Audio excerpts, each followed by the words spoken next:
L'évolution de la gouvernance en France. C'est une question qui peut sembler complexe.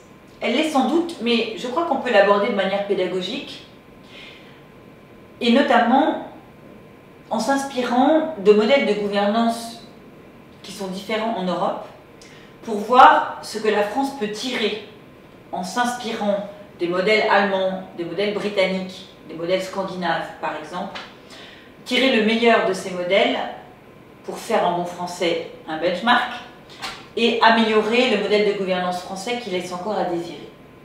C'est de ça dont je voudrais vous parler en tant qu'académique ayant travaillé depuis maintenant plus de 20 ans sur ces questions, à l'époque où on ne prononçait pas le mot de gouvernance, mais celui de droit des sociétés qui est moins parlant.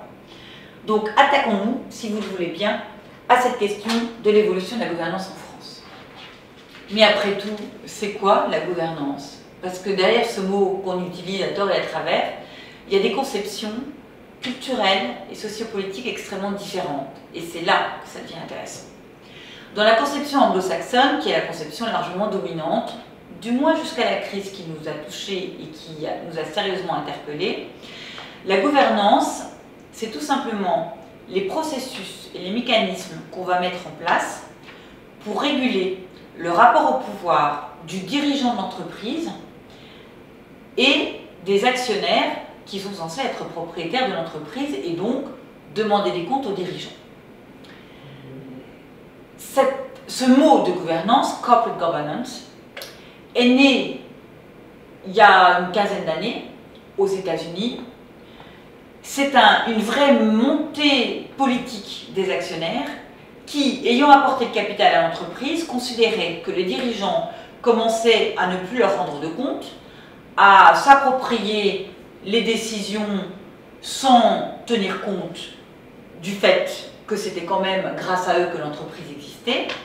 Et donc, dans cette conception-là, l'ensemble des mécanismes est essentiellement cadré pour permettre de contrôler le dirigeant, la direction au sens large, donc le conseil d'administration, par les actionnaires. La deuxième manière de concevoir la gouvernance d'entreprise est radicalement différente. C'est ce qu'on appelle la gouvernance à la rhénane, qu'on pratique en Allemagne, en Autriche, dans les pays scandinaves, certains pays d'Europe centrale. Et la France, comme d'habitude, est un peu entre les deux, j'y reviendrai. L'entreprise, pour le coup, est considérée comme une collectivité sociale, où les actionnaires ont certes leur mot à dire, puisqu'ils apportent le capital, mais au titre et avec les autres parties prenantes, les salariés qui apportent leur travail, les créanciers, les fournisseurs, les lenders en Allemagne qui souvent apportent du capital également. Et dans cette conception-là, la gouvernance a forcément un champ plus large, puisqu'il s'agit de créer des mécanismes de régulation qui permettent à chaque partie prenante, les fameux stakeholders en bon français, d'élaborer leur prise de position, parce qu'il est normal que chacun ait une posture et défende des intérêts, et ensuite il va appartenir aux instances de direction, et c'est pour ça que c'est alors une structure duale. Il y a le directoire qui pilote au quotidien l'entreprise, et un conseil de surveillance qui réunit l'ensemble de ces parties prenantes et qui veille à ce que les bons arbitrages aient été faits, au nom, non pas des actionnaires ou des salariés ou du dirigeant et que sais-je encore, mais au nom de l'intérêt stratégique de l'entreprise. Cette notion d'intérêt stratégique de l'entreprise, elle correspond en France à notre notion d'intérêt social. Sauf que, quand vous regardez la littérature académique en France, eh bien, on s'aperçoit que justement, la France n'a pas réussi à faire le choix entre ces deux conceptions. Pour certains, l'intérêt social de l'entreprise est assimilable à l'intérêt des actionnaires. Autrement dit, la gouvernance, c'est comment le dirigeant va rendre des comptes aux actionnaires en assemblée générale et au conseil d'administration, parce qu'il y a les administrateurs indépendants qui les contrôlent et qui, s'ils tiennent bien leur rôle, vont effectivement leur demander des comptes. Et puis, dans une autre acception, qui est une acception qu'à titre personnel, en tant qu'académique, je porte davantage, l'intérêt social de l'entreprise, en France, c'est un intérêt qui est au-dessus de l'intérêt de toutes les parties prenantes, Et le job du conseil d'administration, et c'est pour ça que chacun dans l'équipe du conseil d'administration doit bien occuper sa place, sa posture, et ensuite être très vigilant à ne pas avoir de conflit d'intérêts et à avoir une éthique d'indépendance morale par rapport à son expertise. Un administrateur salarié va exprimer le point de vue des salariés, mais ensuite il devra être capable de faire des compromis et d'accepter que la décision finale ne prenne pas en compte que l'intérêt des salariés. L'actionnaire majoritaire, qui va évidemment pousser le plus possible l'intérêt primaire, qui va être par exemple une rétribution en dividendes plus importante, etc., est censé être capable à un moment donné de mettre un peu d'eau dans son vin et au nom de l'intérêt social de l'entreprise, autrement dit au nom de l'intérêt stratégique de l'entreprise, je reprends cette formulation néerlandaise avec laquelle je me sens plus à l'aise parce qu'elle est finalement beaucoup plus claire hein, dans sa connotation, est capable de faire les arbitrages. On parle maintenant d'un nouveau mot que j'ai beaucoup porté à Bruxelles auprès de Michel Barnier et qui me paraît résumer toutes ces problématiques-là, c'est la gouvernance pérenne. Que s'est-il passé? On a jusqu'à 2010 été écartelé en France et en Europe entre ces deux conceptions qui, vous l'avez compris, sont divergentes parce qu'on n'est pas sur les mêmes problématiques, donc on ne crée pas les mêmes mécanismes et les objectifs ne sont pas les mêmes. Donc on ne roule pas pour les mêmes questions.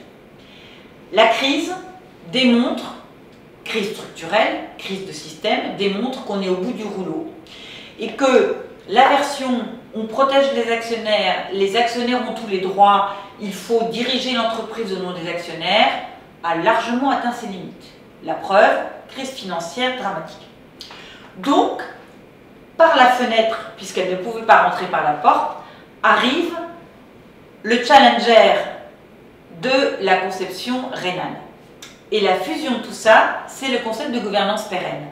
Comment élaborer un système de gouvernance européen qui prenne le meilleur des deux systèmes, dans une approche de moyen-long terme et non pas de court terme, et dans une approche impliquant l'ensemble des parties prenantes et non pas seulement les actionnaires, et qui transforme la conception des droits, j'ai le droit de, je revendique les droits de, en concept de responsabilisation, droits et devoirs. Je fais volontiers, puisque je travaille aussi sur les questions de gouvernance publique, une comparaison rapide sur la question de la citoyenneté. Un citoyen a des droits, mais il a aussi des devoirs. Eh bien, les actionnaires, les salariés, les dirigeants, les créanciers, les fournisseurs, les fonds d'investissement ont des droits, mais aussi des devoirs au sein de l'entreprise. Et tant qu'ils n'auront pas pris conscience du fait qu'ils doivent être responsabilisés, on n'aura pas réussi à bâtir un nouveau modèle de gouvernance. C'est ça que je suis en train de porter en tant qu'académique à Bruxelles, donc au niveau de la Commission européenne et du Parlement européen.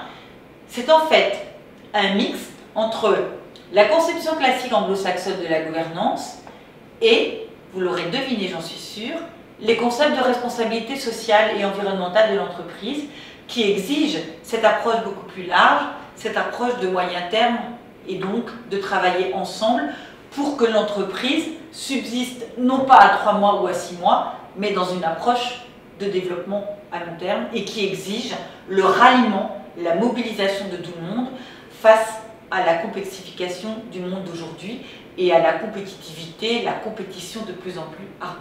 Si les entreprises françaises ne comprennent pas ça et ne s'y mettent pas, certaines s'y sont mises, mais c'est encore trop long, les entreprises françaises auront un véritable problème de compétitivité et ne seront pas capables d'affronter la compétition mondiale. Quelle conclusion à ce sujet sur la gouvernance d'entreprise et l'amélioration du système de gouvernance en France? Une conclusion ouverture, une conclusion prospective, une conclusion espoir. Oui, les grandes entreprises, sociétés cotées, mais aussi les ETI ont pris conscience du challenge de la modernisation de leur gouvernance et de leur société. Oui, le système est difficile à changer, parce que quand il est lancé, eh bien, il faut le tacler. Et je pense que s'inspirer des meilleures pratiques de gouvernance qui peuvent exister en Europe, au nom de la gouvernance pérenne, et en ayant dans le rétroviseur, si je peux m'exprimer ainsi, la problématique de la RSE, est une solution qu'il faut porter. C'est un combat à mener.